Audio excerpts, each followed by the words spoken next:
Восточные и западные автовокзалы в Бишкеке – это государственные учреждения, которые перевозят пассажиров по внутренним маршрутам. В настоящее время обе компании работают только на 70% от своей мощности.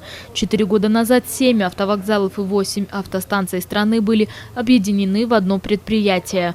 Во время пандемии, когда были запрещены поездки, прибыль предприятий, где работают более 300 человек, сократилась на 50%.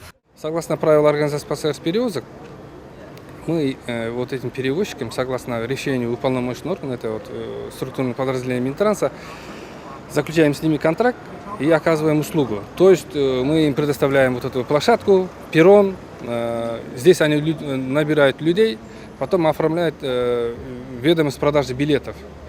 Из стоимости билета мы в виде своих услуг удерживаем от 8 до 12% от стоимости билета получается. А эту лабораторию открыли 80 лет назад. Агентство, определяющее состав природных ресурсов всех месторождений страны, остается без внимания уже более 30 лет. Лаборатория, расположенная в самом центре города и занимающая участок земли в 32 гектара, функционирует далеко не в полную силу, а здания с каждым годом грозят развалиться.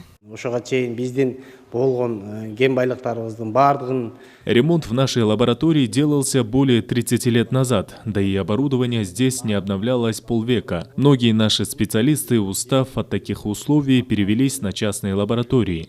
В 2012 году при Государственной таможенной службе было создано специальное агентство, основной обязанностью которого было хранение вещдоков, изъятых на таможне. После пандемии, как и во многих структурах, здесь резко снизились доходы. В стране много таких убыточных компаний. В настоящее время они либо не приносят пользы государству, либо не могут выйти на уровень самоокупаемости.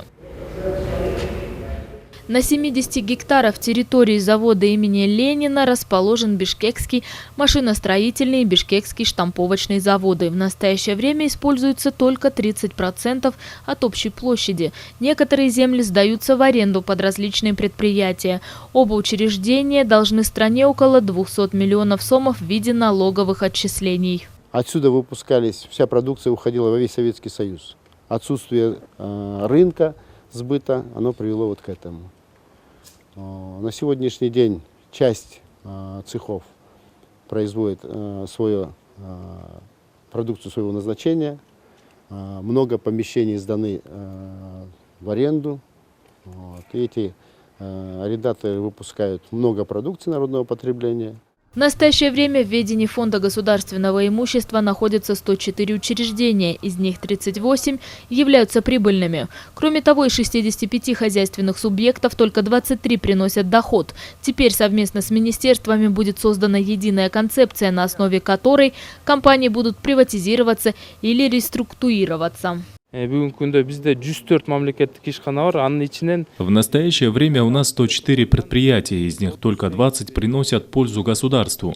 У остальных много долгов, и предприятия, можно сказать, простаивают, а все сотрудники уволились. Передача предприятий в частную собственность должна возродить производство, и они начнут приносить доход государству, а значит, появятся новые рабочие места. Но хочу отметить, что это не значит, что все будет продаваться. Стратегические предприятия должны оставаться на балансе государства на 100%. В настоящее время государственные предприятия Эйр Кыргызстан, Дустлик и другие считаются полностью убыточными. В то же время Кыргызнефтегаз, Аэропорт Манас, Кыргызалтын и Кыргызтемирджолу входят в число доходных предприятий.